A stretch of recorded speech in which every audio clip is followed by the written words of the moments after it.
നന്മ നിറഞ്ഞ നല്ലവരായ ബഹുമാന്യ ശ്രോതാക്കൾക്ക് പുതിയൊരു വീഡിയോയിലേക്ക് വീണ്ടും സ്വാഗതം ചെയ്യുന്നു.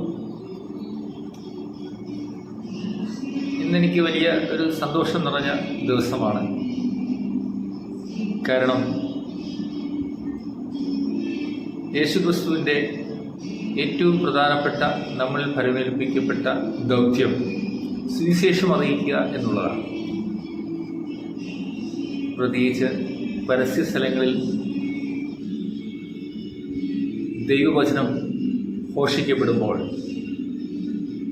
ആവർത്തിച്ച് ദൈവവചനം ദിനംതോറും ജനങ്ങളുടെ ഹൃദയത്തിലേക്ക് പ്രവേശിക്കുമ്പോൾ അത് ചിലരുടെ മാനസാന്തരത്തിൽ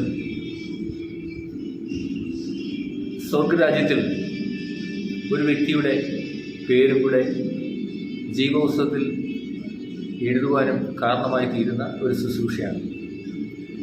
അങ്ങനെ 1-2 സ്ഥലങ്ങളിൽ ഇന്ന് എനിക്ക് ചെയ്യുവാൻ കഴിഞ്ഞു. കൊല്ലം ജില്ലയിൽ കൊട്ടാരക്കരയ്ക്കടുത്തുള്ള 1-2 ഗ്രാമപ്രദേശങ്ങളിലാണ് അതിന് കഴിഞ്ഞത്. അങ്ങനെ ചെയ്യാൻ കഴിഞ്ഞതിൽ എനിക്ക് വളരെയധികം സന്തോഷമുണ്ട്. ദൈവവചനം നമ്മൾ മറ്റുള്ളവരോട് ഘോഷിക്കപ്പെടുമ്പോൾ നമുക്ക് ലഭിക്കുന്ന ഒരു സമാധാനവും സന്തോഷവും പറഞ്ഞറിയിക്കാൻ പറ്റാത്തതാണ്.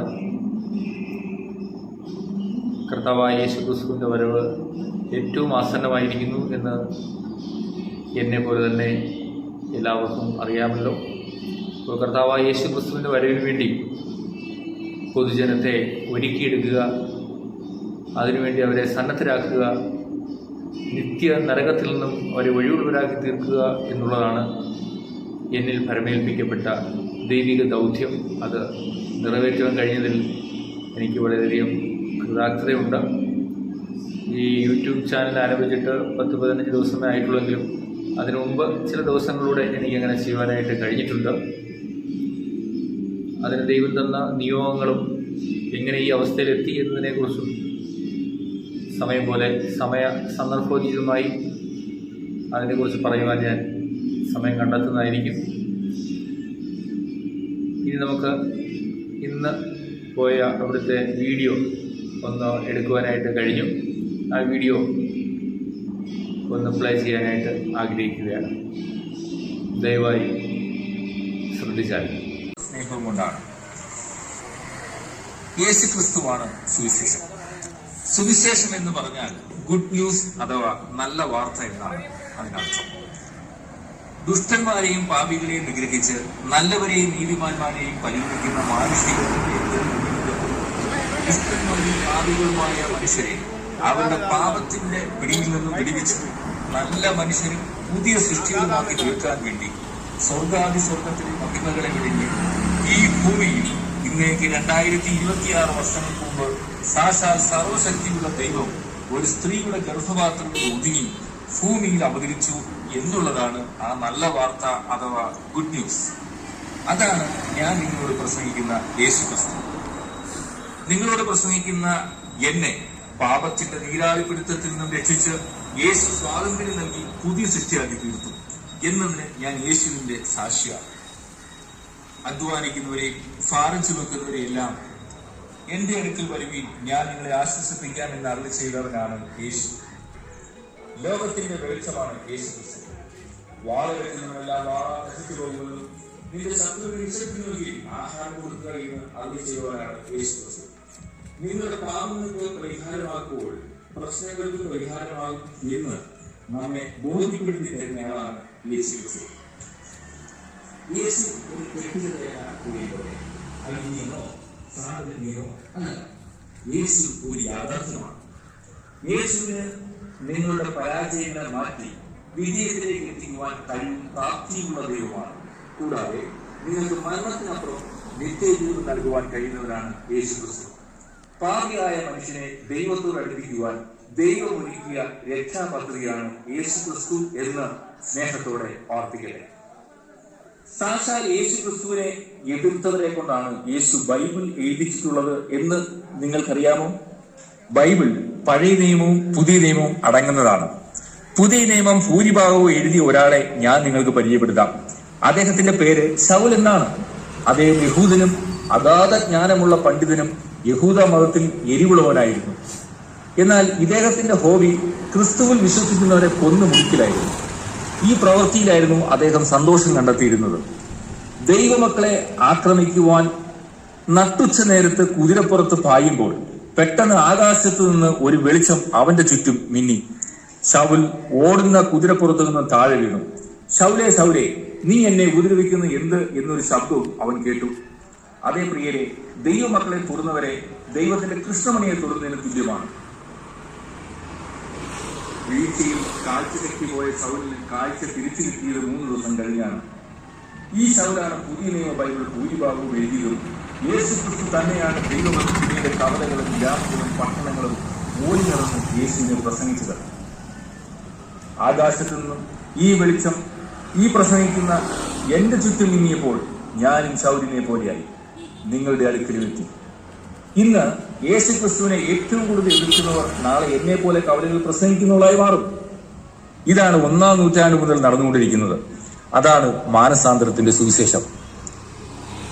യേശു ക്രിസ്തു പറയുന്നു, അല്ലല്ല, മാനസാന്തരപ്പെടാഞ്ഞാൽ നിങ്ങളെല്ലാവരും അങ്ങനെ തന്നെ നശിച്ചു പോകും. മനുഷ്യന്റെ മാനസാന്തരമാണ് ദൈവവുമായി അടുക്കുവാനുള്ള ഏക വഴി. സുവിശേഷ കേൾവിയിലൂടെ താങ്കൾക്കത് ലഭിക്കും. അനുതാപ ഹൃദയത്തിലൂടെ യേശുവിനെ ഹൃദയത്തിൽ വിശ്വസിച്ച് സ്വീകരിക്കുക ചെയ്താൽ നിങ്ങൾ രക്ഷിക്കപ്പെടും. ഭൂമിയിലുള്ള ഓക്സിജനും പ്രകാശവും സൗജന്യമായി ലഭിക്കുന്നത് പോലെ വില കൊടുത്തു വാങ്ങാൻ കഴിയുന്ന ഒന്നല്ല രക്ഷ. രക്ഷ സൗജന്യമാണ്. വിശ്വസിച്ച് സ്വീകരിച്ചാൽ മാത്രം മതിയാവും. പ്രിയപ്പെട്ടവരെ, സുവിശേഷം പലതവണ താങ്കൾ കേട്ടിട്ടുണ്ടാകാം. ഇത് ഒരു മതത്തിന്റെ പ്രസംഗമാണെന്ന് തെറ്റിദ്ധരിച്ച് താങ്കൾ പല ആവർത്തി അവഗണിച്ചിട്ടുണ്ടാകാം. ജനിച്ച നാൾ മുതൽ നമ്മെ പിന്തുടരുന്ന ഒരാളുണ്ട്, അതാണ് മരണം. മരണം നമ്മെ കാർന്നു പിടിക്കുന്നതിന് മുമ്പ് നമ്മളുടെ രക്ഷ ഉറപ്പാക്കാം. മരണം ഒന്നിന്റെയും അവസാനമല്ല, അവസരങ്ങളുടെ അവസാനമാണ് മരണം. പ്രിയപ്പെട്ടവരെ, സുവിശേഷം ഭൂമിയുടെ സന്ദേശമല്ല, ഇത് ദൈവം വസിക്കുന്ന ദൈവരാജ്യത്തിന്റെ സന്ദേശമാണ്. ഈ സുവിശേഷമാണ് അവസാന നാളുകളിൽ നമ്മളെ ഓരോരുത്തരെയും ന്യായം വിധിക്കുന്നത്. അതിനുള്ള മുന്നറിയിപ്പുകളാണ് ഞങ്ങൾ നിങ്ങളോട് അറിയിച്ചുകൊണ്ടിരിക്കുന്നത്. യേശു ക്രിസ്തുവിന്റെ കാൽവരിയിലെ ക്രൂശ് മരണം ഒരു കൊലപാതകം അല്ലായിരുന്നു. ഒരു ആത്മഹത്യയോ സ്വാഭാവിക മരണമോ ആയിരുന്നില്ല. പകരം അതൊരു പ്രായശ്ചിത്ത മരണമായിരുന്നു. ലോകത്തിന്റെ പാപത്തെ ചുമന്നുകൊണ്ട് പാപം ചെയ്യാത്തവരും ക്രൂശിൽ കയറി മരണം ആസ്വദിച്ചു. എനിക്കും എന്റെ ശ്രോതാക്കൾക്കും വേണ്ടി യേശു ക്രിസ്തു നിങ്ങളെ സൃഷ്ടിക്കാൻ നിങ്ങളുടെ ഉടമസ്ഥനാണ്. അതുകൊണ്ട് നിങ്ങൾ ശാശ്വതമായ സമാധാനത്തിലും സന്തോഷത്തിലായിരിക്കുവാൻ ദൈവമാക്കി. നൈമിഷികവും താൽക്കാലികമായ സുഖസന്തോഷങ്ങൾ നേരിട്ടും എന്നാൽ യേശു തരുന്ന സമാധാനവും സന്തോഷവും ജീവിതത്തിനൊപ്പവും ജീവിതത്തിന് ശേഷവും അനുഭവിക്കാം. പ്രിയപ്പെട്ട ശ്രോതാക്കളെ, 2026 വർഷങ്ങൾക്ക് മുമ്പ് യേശു താണഭൂമിയിൽ വന്നത് ലോകത്തെ രക്ഷിപ്പാനായിരുന്നെങ്കിൽ ഇനിയുള്ള 2-ാം വരവിൽ ലോകത്തെ ന്യായീകരിക്കും. യേശുവിന്റെ ആദ്യ വരവിൽ ലോക ചരിത്രത്തെ AD എന്നും BC എന്നും രണ്ടാക്കി ഭൂമിയിൽ ജയിച്ച് മരിച്ച് ഉയർത്തെഴുന്നേറ്റ് അന്നും ഇന്നും ജനഹൃദയങ്ങളിൽ സ്നേഹം നിറച്ച് അജയനായി പ്രവർത്തിച്ചുകൊണ്ടിരിക്കുന്നു. ലോകത്തിന്റെ മുമ്പിൽ ദൈവം 2 വഴി തുറന്നു വെച്ചിരിക്കുന്നു. 1 ഇടുക്ക വഴി, 2 വീതിയും വിശാലവുമുള്ള വഴി. ദൈവകൽപ്പന അനുസരിച്ച് നിങ്ങൾ ഇടുക്ക വഴിയിലൂടെ സഞ്ചരിച്ച് ദൈവരാജ്യത്തിലെത്താം. അല്ലെങ്കിൽ ദൈവകൽപ്പനകളെ നിരസിച്ച് ഇഷ്ടമുള്ള ജീവിതം നയിച്ച് കെടാത്ത തീയിലും പുഴുവുമുള്ള നിത്യനരകത്തിൽ യുഗങ്ങളോളം യാതന അനുഭവിക്കാം. ഈ സത്യം ഞങ്ങളല്ലാതെ ആർ നിങ്ങളെ ഓർപ്പിക്കും? ആയതിനാൽ പ്രിയ സഹോദര, മാനസാന്തരപ്പെട്ട് ദൈവത്തിന്റെ കൽപ്പനകൾ അനുസരിക്കും. ആകാശവും ഭൂമിയും സമുദ്രവും അവയിലൊക്കെയും സൃഷ്ടിച്ച സർവശക്തനായ ദൈവം മനുഷ്യനിർമ്മിതമായ ഒരു വസ്തുവിലും വസിക്കുന്നില്ല എന്ന് നിങ്ങൾ ഓർക്കണം. ദൈവം എല്ലാവർക്കും ജീവൻ ശ്വാസം സകലവും കൊടുക്കുന്നവനാകിയാൽ വല്ലവനും മുട്ടുള്ളവൻ എന്ന പോലെ മനുഷ്യ കൈകളാൽ ശുശ്രൂഷ ആവശ്യപ്പെടുന്നില്ല. ഈശ്വരൻ വെളിച്ചമാണ്. സ്നേഹമാണ് ഈശ്വരന്റെ രൂപം.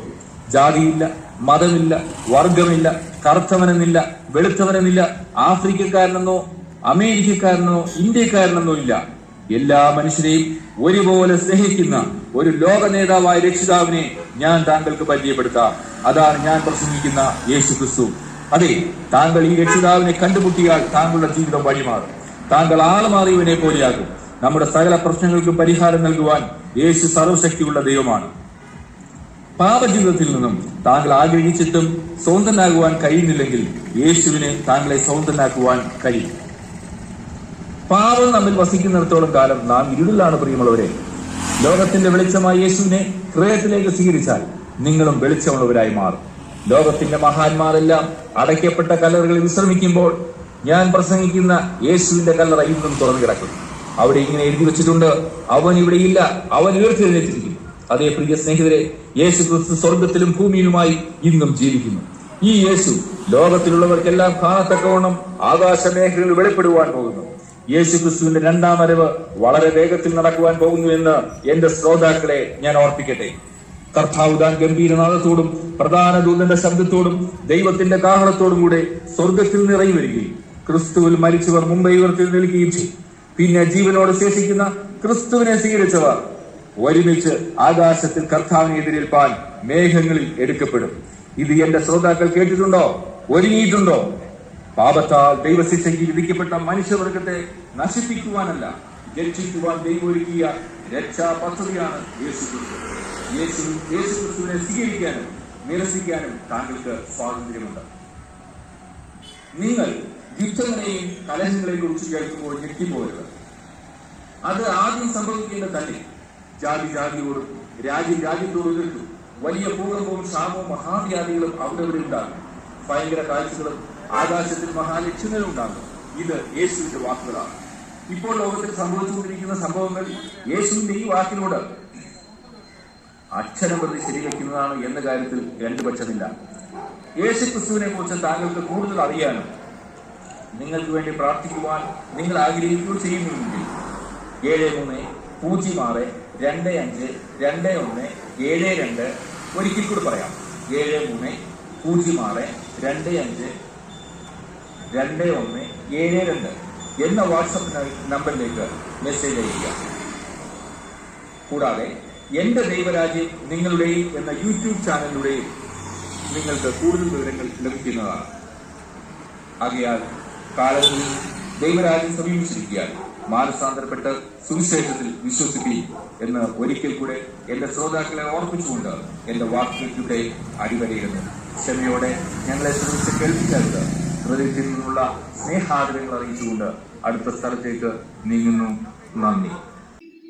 അവിടെ ഞാൻ പ്രഘോഷിപ്പിക്കപ്പെട്ട ദൈവത്തിൻ്റെ വചനങ്ങൾ മുൻകൂട്ടി തയ്യാറാക്കിയ പ്രസംഗം ബ്ലൂടൂത്ത് വഴിയാണ് അത് ജനങ്ങളിലേക്ക് എത്തിക്കുവാൻ സാധിച്ചത്. വളരെ അനുഗ്രഹമായിരുന്നു. ചെറിയ എതിർപ്പുകളൊക്കെ ഉണ്ടായെങ്കിലും അത് അവസാനം വരെ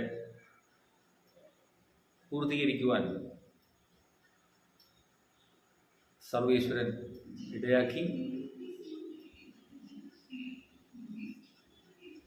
ഇത്ര നേരവും എന്നെ ശ്രവിച്ച, ക്ഷമയോടെ കേട്ട എല്ലാ പൊതുജനങ്ങൾക്കും നന്ദിയും സ്നേഹവും അറിയിക്കുന്നു. വീഡിയോ സബ്സ്ക്രൈബ് ചെയ്യാനും ദയവായി ഷെയർ ചെയ്ത് മറ്റുള്ളവരിലേക്ക് എത്തിക്കുവാനും താഴ്മയോടെ അറിയിക്കുന്നു. Thank you so much.